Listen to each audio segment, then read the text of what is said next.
चलते हैं अनिरुद्ध जी के पास। आज के बिग मार्केट की वैसी कड़ी में हमारे साथ मौजूद हैं। अनिरुद्ध जी नमस्कार, कार्यक्रम में स्वागत है। अनिरुद्ध जी, अभी हम नंबर्स का एस्टीमेट समझ रहे थे कि क्या होगा क्या नहीं होगा, लेकिन मोटे तौर पे 4 नंबर्स के साथ एशियन पेंट्स के साथ इस मोटा मोटी अर्निंग सीजन का समापन समारोह हो जाता है। अब हम हैंगिंग टाइप की सिचुएशन में हैं इस वक्त। आज मैं बाजार को अभी आपसे बातचीत शुरू करने से पहले यही देख रहा था, बाजार बिल्कुल बीच में सधा हुआ, 10 डिमा के ऊपर 20 डिमा के नीचे इंडिकेटर्स को देख रहा है। क्रूड जो ऊपर से नीचे आया लेकिन फर्दर सिंक नहीं कर रहा है।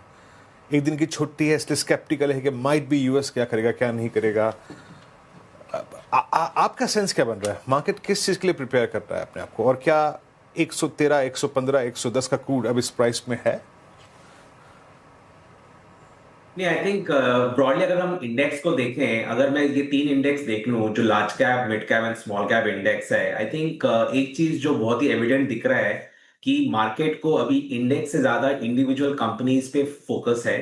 एंड अर्निंग सीजन, जैसे आपने की बताया कि earning season is just about to end, मैं बोलूंगा कि ये अर्निंग सीजन में एक्चुअली बहुत ज्यादा डिफरेंस देखने को मिला है compare to most of the earlier quarters. अगर मैं लास्ट 6 to 7 क्वार्टर्स देखूं, ये क्वार्टर में बहुत ज्यादा अर्निंग्स डिफरेंसेस दिखी हैं, जहां पे एक साइड ऑफ द मार्केट में आपको अर्निंग्स दिख रही है जो some of the large cap companies, जहां पे सिंगल डिजिट अर्निंग्स ग्रोथ आ रही है, और दूसरे एंड ऑफ द स्पेक्ट्रम में अगर आप देखें स्मॉल कैप, मिड कैप में, जहां पे 20, 22, 25% के ऊपर अर्निंग्स ग्रोथ आ रही है। तो इंडेक्स देख के जो लग रहा है कि थोड़ा थोड़ा डोमेस्टिक इन्वेस्टर्स एलोकेट कर रहे हैं पैसा, जो लास्ट 1 साल से एलोकेशन बहुत कम हुआ था। और डोमेस्टिक इन्वेस्टर्स, जैसे हम की जानते हैं कि वो typically small and mid cap में एलोकेट करते हैं। लार्ज कैप में जहां पे एफआई एक्टिव रहता है, दैट इज वेयर अगर आप देखेंगे लार्ज कैप अंडर परफॉर्म कर रहा है। एक तो अर्निंग्स की वीकनेस है वहां पे compare to most of the small and mid cap, plus जो एफआई का आउटफ्लो हो रहा है उसमें भी उस पर इम्पैक्ट आ रहा है। तो थोड़ा मैं बोलूंगा कि investors are taking some exposure in the market, but थोड़ा सोच समझ के दे आर इन्वेस्टिंग।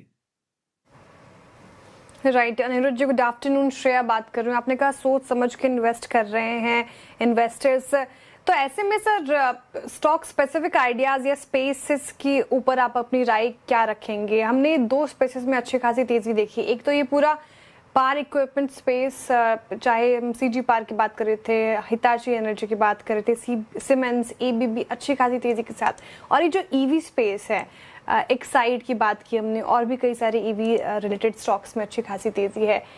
कहीं ना कहीं ये एनर्जी स्पेस को लेकर इसकी चर्चा होती है। इस पूरे स्पेस में अभी आपका नजरिया क्या बन रहा है सर?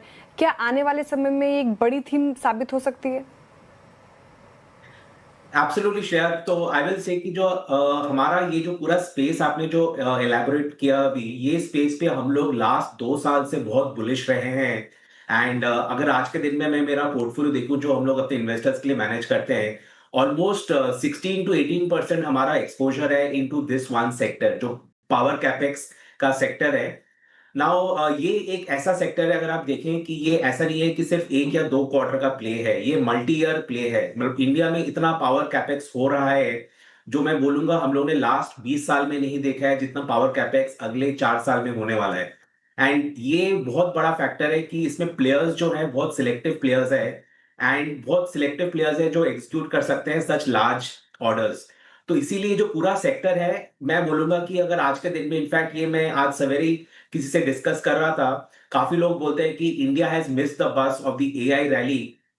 मैं बोलूंगा अगर किसी को एआई रैली मिस हो गया है ठीक है, लेकिन अगर किसी को एक बड़ा रैली खेलना है in the whole world, I think power sector एक ऐसा स्पेस है जहां पे इंडियन मार्केट्स में आई वुड से सबसे बड़ा पैसा बनाने का अपॉर्चुनिटी आज के दिन में भी एविडेंट है इन दिस एरिया।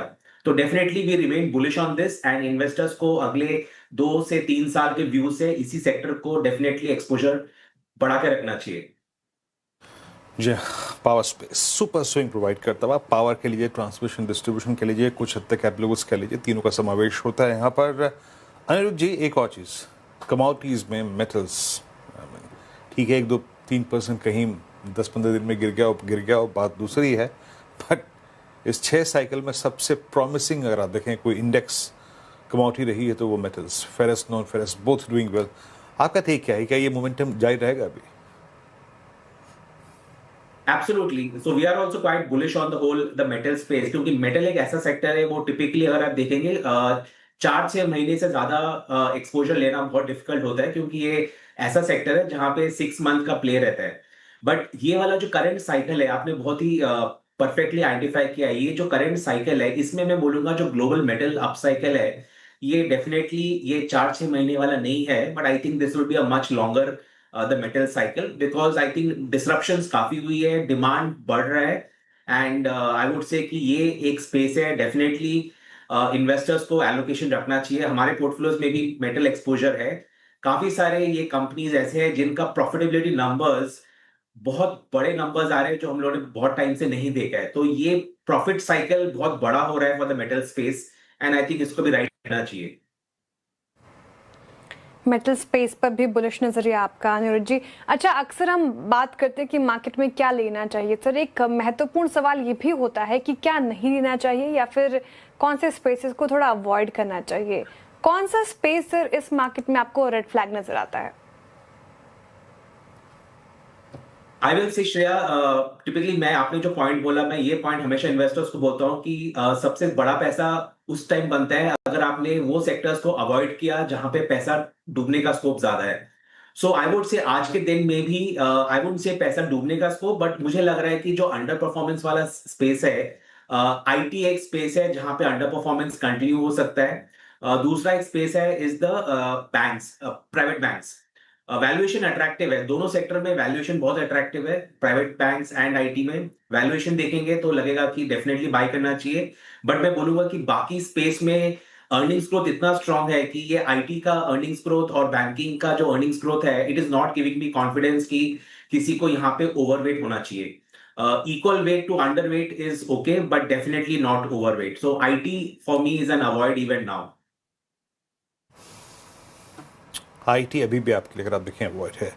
अच्छा, मैं शायद एक प्रश्न आपसे और लेता, लेकिन अभी एक काम करते हैं, समय का अभाव है, तो अनिरुद्ध जी आज इस चर्चा को हम यहीं एक विराम देंगे। बहुत बहुत शुक्रिया।